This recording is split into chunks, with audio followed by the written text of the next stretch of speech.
L'enjeu, Abdias Harouna.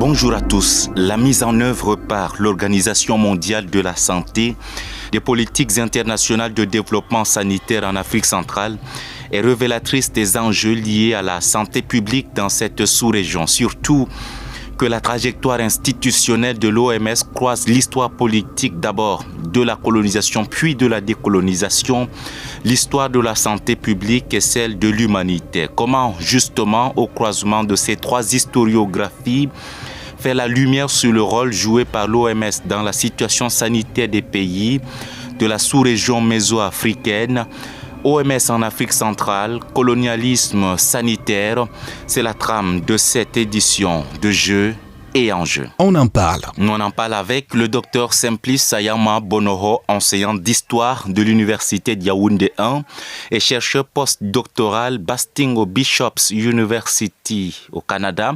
Il est par ailleurs lauréat 2022 du prix Lombard-Odier du Forum suisse de politique internationale pour l'excellence de son travail de thèse portant sur les enjeux du multilatéralisme et les nouvelles thématiques de la diplomatie multilatérale, auteur pour ce qui nous concerne de l'OMS en Afrique centrale, Histoire d'un colonialisme sanitaire, paru aux éditions Cartala. Bonjour, docteur Simplice Sayama. Bonjour, monsieur Harouna. Merci bien d'être en ligne avec nous de Sherbrooke au Canada. Pourquoi qualifiez-vous le travail de l'OMS en Afrique centrale d'impérialisme sanitaire? Quel en est le contexte? Je dirais d'entrée de jeu que analyser et comprendre la dimension impériale du travail des organisations internationales et notamment de celles qui se consacrent à la santé des populations exige a priori de restituer le contexte politique, économique, social, culturel et surtout géostratégique dans lequel de telles organisations ont vu le jour. La toute première organisation internationale à vocation sanitaire est l'Office international d'hygiène publique qui voit le jour à Rome le 9 décembre 1907. La Fédération de l'Afrique équatoriale française y adhère par le biais de l'administration coloniale française notamment. Il en est de même des autres territoires, qu'ils soient anglais, portugais ou tout simplement belges. Donc une telle adhésion demeure cependant essentiellement formelle et ne devient effective qu'en 1929. Or, en 1923, l'Organisation d'hygiène de la Société des Nations naît dans un contexte international particulier. Justement, quel en est le contexte selon vous, docteur Simplice Sayama? C'est un contexte notamment marqué par la concurrence coloniale, par les ambitions de reconstruction d'après la Première Guerre mondiale et par les préoccupations de la crise économique des années 30 et de montée des nationalismes dans les colonies que justifie la revendication des autonomies. Donc un tel contexte va participer volontairement ou non à l'internationalisation des causes sanitaires des colonies en Afrique notamment. Un processus alimenté par les réseaux transnationaux d'acteurs étatiques et non étatiques en constante interconnexion avec le colonisé. Donc le binôme Office international d'hygiène publique, Organisation d'hygiène de la Société des Nations apparaît dès lors comme un haut lieu de confrontation et de concertation où l'adoption d'un langage commun aux réformateurs témoigne de la vivacité des dynamiques circulatoires au sein de ces organisations internationales de santé.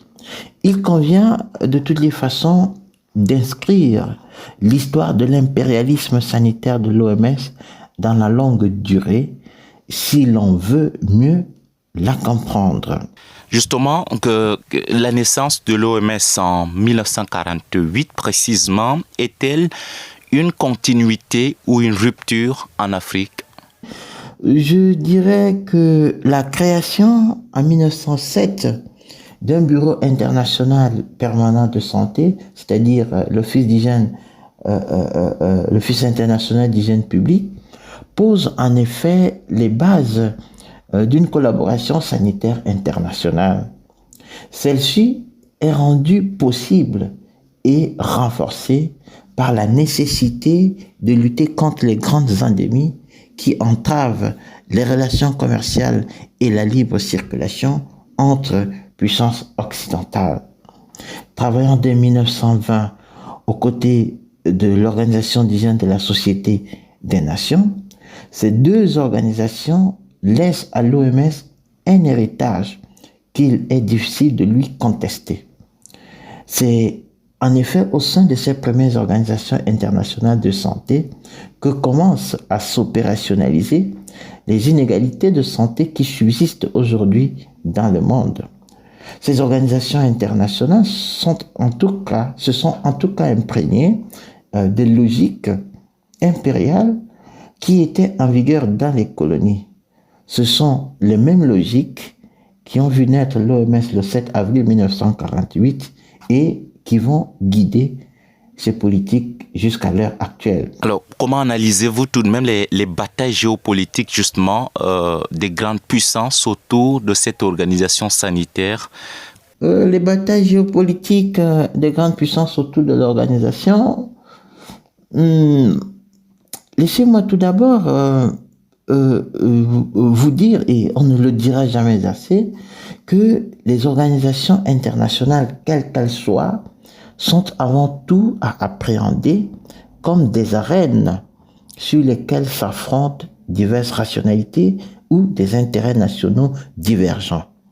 Les États s'y font représenter essentiellement parce qu'ils doivent lutter pour la préservation de leurs intérêts. Nul ne saurait le leur reprocher, au contraire. C'est à chaque État représenté d'essayer de tirer ses marrons du feu, malgré la fameuse question des rapports de force qui reste presque toujours posée. Comment lisez-vous la place de l'Afrique dans ces batailles? La place de l'Afrique dans ces batailles, il est vrai que l'Afrique participe d'une manière ou d'une autre à la prise de décision au sein de cette organisation internationale, mais la minceur de sa contribution à l'économie mondiale surtout laisse plus souvent passer sous silence la voix de ses représentants dans ce concert de nations en majorité commerçantes.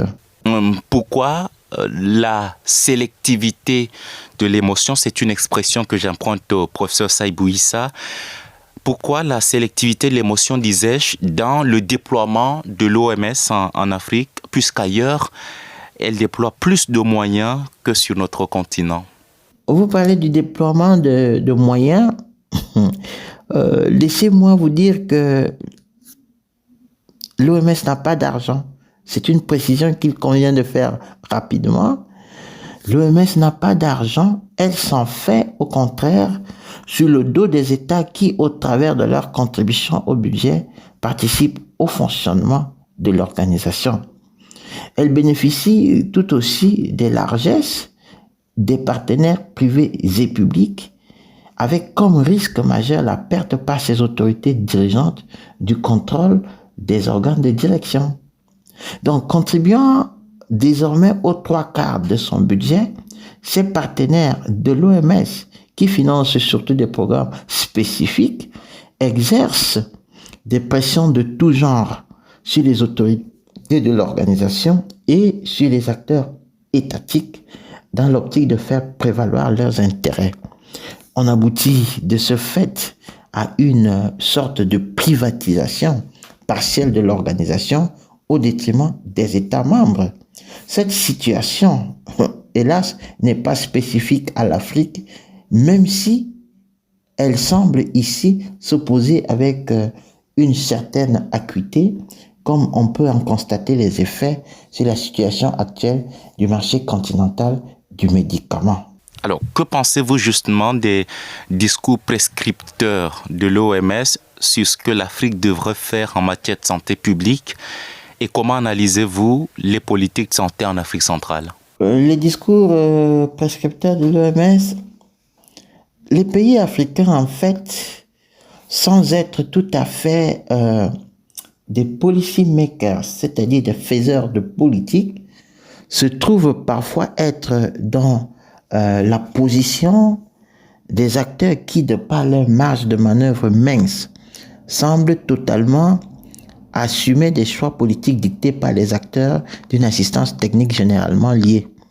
Le constat que les discours réformateurs issus de cette organisation internationale sont presque toujours en déphasage avec l'implantation pragmatique des solutions sur le terrain, on parlerait alors d'implementation gap, vient confirmer l'hypothèse selon laquelle aucune politique, fût-elle de santé, n'est ni monolithique ni linéaire. C'est en tenant compte de cette précision, en tout cas, qu'il faut essayer de comprendre les échecs des politiques sanitaires mises en œuvre en Afrique.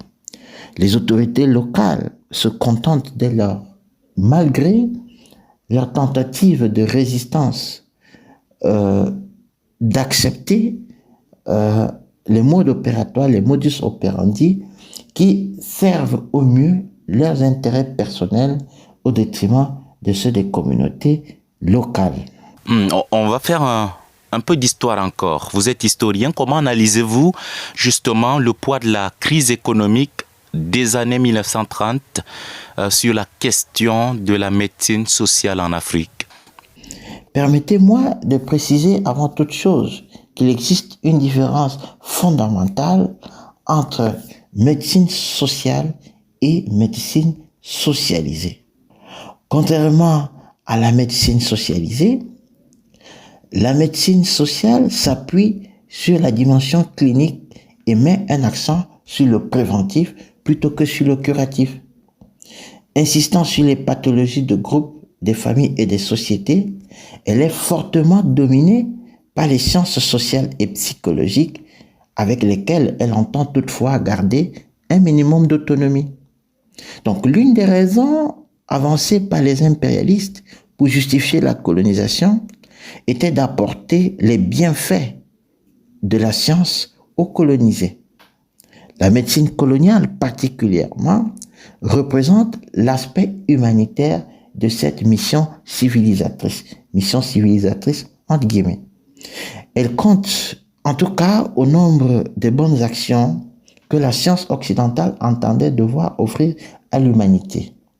Elle constitue, avec l'éducation, la clé de voûte de son plan d'action et de sa justification idéologique, notamment avec l'émergence dès 1923 des idées de mise en valeur, entre crochets, des colonies développées par Albert Sarraut. Donc, l'œuvre entreprise par les colons en Afrique équatoriale française, par exemple, et au Cameroun, et notamment les campagnes de lutte contre la trypanosomiase humaine africaine menées par Eugène Jamot entre 1916 et 1931, vont poser les jalons de cette médecine sociale dans les colonies et dont la dimension préventive trouve ses origines dans la création en 1850 en Grande-Bretagne de l'Epidemiological Society à l'initiative de Lord Shaftesbury. De nombreuses autres affections, comme le paludisme, la lèpre, ont fait l'objet d'une attention particulière de la part de l'administration coloniale. Donc, en plus de ces nombreuses maladies, d'autres, comme la tuberculose ou la syphilis, par exemple, transportées en Afrique par les colons, ont été aussi prises en charge. Cette œuvre sanitaire coloniale a permis de faire de l'Afrique un vaste laboratoire pour les Occidentaux et spécifiquement pour les Européens.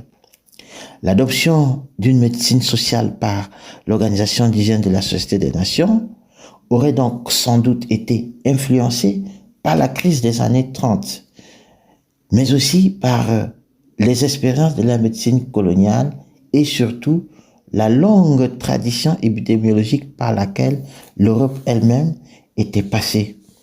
Donc sa diffusion au lendemain de la crise économique de 1929 témoigne tout simplement d'une circulation des savoirs au sein de cette organisation.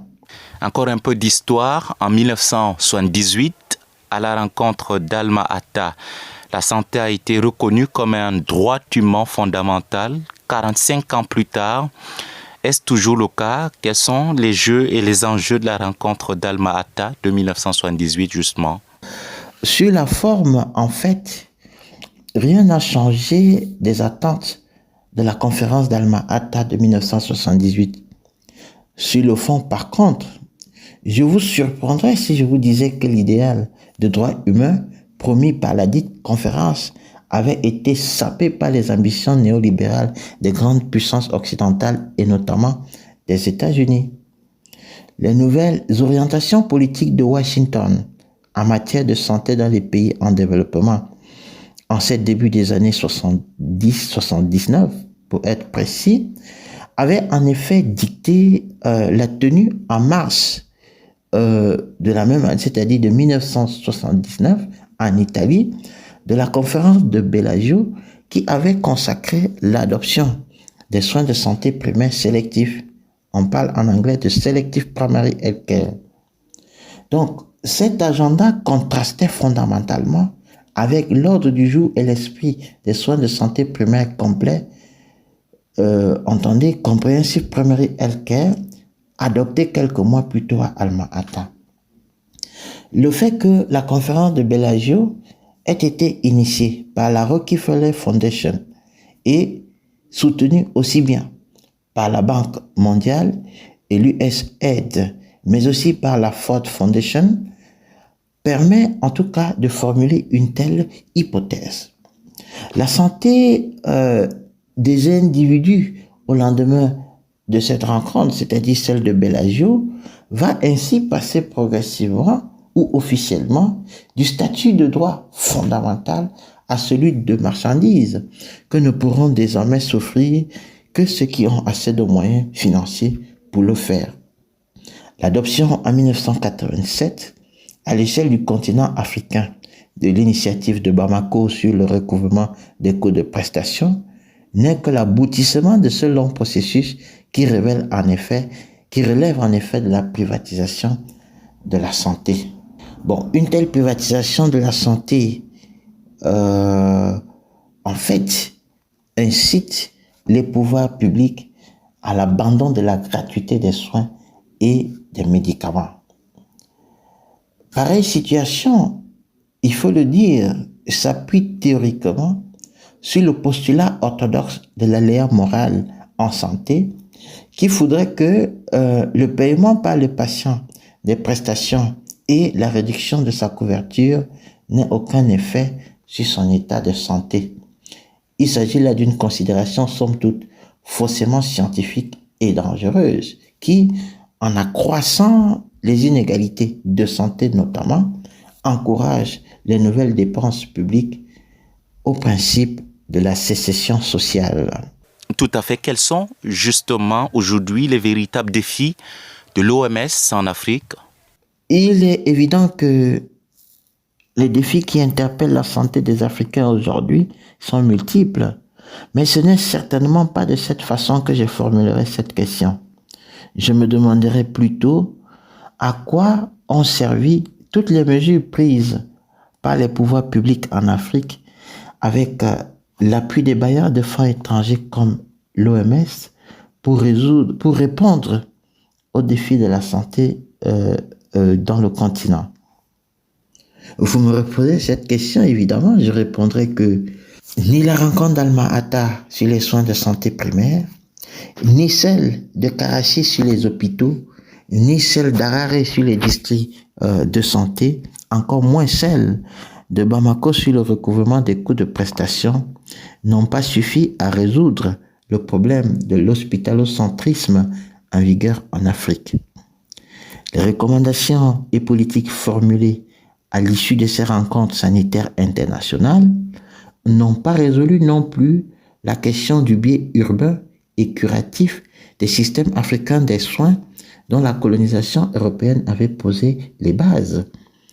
Il a en effet manqué un effort de compréhension et une réelle volonté politique que le contexte de l'heure ne permet pas toujours de justifier.